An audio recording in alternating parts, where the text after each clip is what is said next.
Sige, bagong pasilidad ng Philippine Air Force, pinasinayaan sa Pag-asa Island. Edniel Parosa sa detalye. Edniel!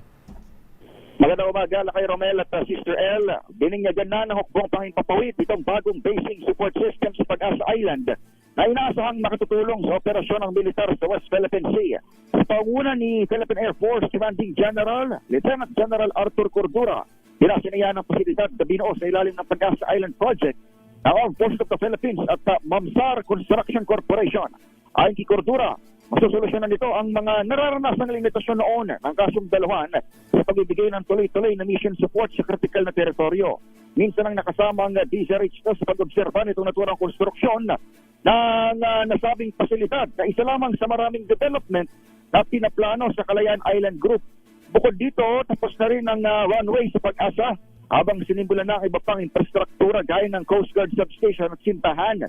Nagilaman ng Pag-asa Island ang mga pinakauling debate dahil sa pagpuna ng mga kritiko sa pagiging lampas daw nito sa 200 nautical mile exclusive economic zone. Pero matagal nang sakop ng munisipalidad ng Kalayaan sa Palawan ng isla sa misa ng kung tawagin ay effective occupation ng mga Pilipino.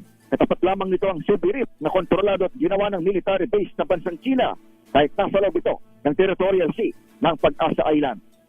Ako si Edniel Parrosa, nag-uulat para sa DZRH. Una sa Pilipinas, una sa Pilipino. Maraming salamat, Edniel Parosa.